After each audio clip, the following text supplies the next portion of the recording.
எல்லோருக்கும் வணக்கங்க. இந்த பதிவுல நம்ம எத பத்தி பார்க்க போறோம்னா, இன்ஸ்டன்ட்டா ஒரு முறுக்கு எப்படி செய்யறது அப்படின்றத பத்தி தான் பார்க்க போறோம். வாருங்கள் பதிவுக்கு போகலாம். அதுக்கு முன்னால இதுவரைக்கும் சப்ஸ்கிரைப் செய்யாதவங்க சப்ஸ்கிரைப் செய்து கொள்ளுங்கள். உடனுக்குடன் பதிவினை பெறலாம். அதாவது ஸ்கூல் லீவ் விட்டாங்க இல்லையா? குழந்தைங்க வந்து ஏதாவது செஞ்சு கொடுமா, செஞ்சு கொடுமான்னு கேட்பாங்க. அப்ப நீங்க வந்து என்ன செய்யலான்னா, என்ன செய்யறதுன்னு யோசிச்சு நீங்க தோசை மாவு வந்து இருக்கும் இல்லைங்களா? எல்லா வீட்லயும். அது இருந்தா போதுங்க. இன்ஸ்டன்ட்டா சீக்கிரமா நீங்க முறுக்கு செஞ்சு குழந்தைங்களுக்கு குடுத்து அசத்தலாம்.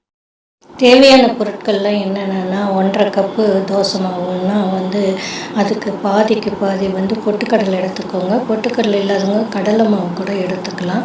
ஒண்ணும் தப்பு இல்ல. அப்புறம் வந்து எள்ளு 1 1/2 ஸ்பூன் எடுத்துக்கோங்க. தேவைக்கேற்ப உப்பு எடுத்துக்கோங்க. ஓமம் இருந்துச்சுன்னா கசக்கி போட்டிங்கன்னா குழந்தைங்களுக்கு ஜீரணம் ஆகும்.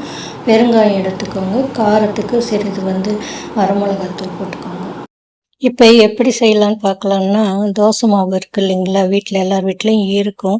இல்ல வேந்திய மாவு இருந்தாலும் ஓகே தான். ஒண்ணும் பிரச்சனை இல்ல. 1 1/2 கப் எடுத்துக்கிட்டீங்கன்னா, 15 முறுக்கு பக்கம் வருங்க. 1 1/2 கப் எடுத்துக்கோங்க.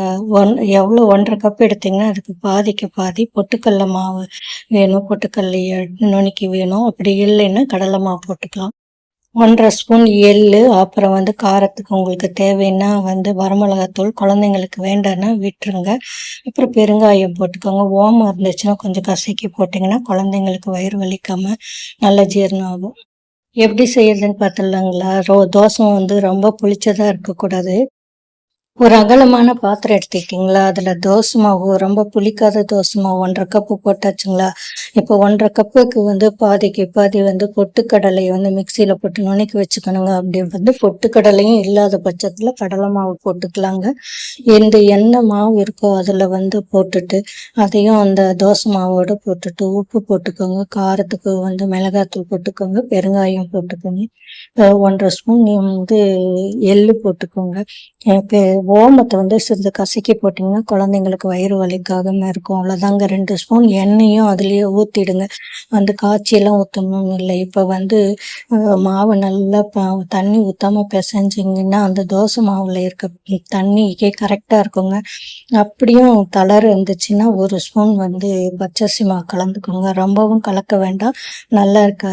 அப்படி இல்லைன்னா வந்து நீங்க கடலை மாவு கலந்துக்கோங்க.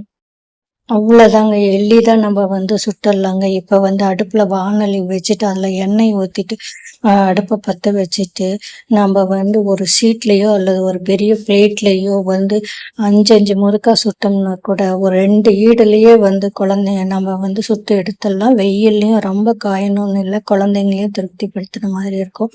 இந்த பதிவ வந்து முழுமையா பார்த்தமைக்கு நன்றிங்க. வணக்கங்க.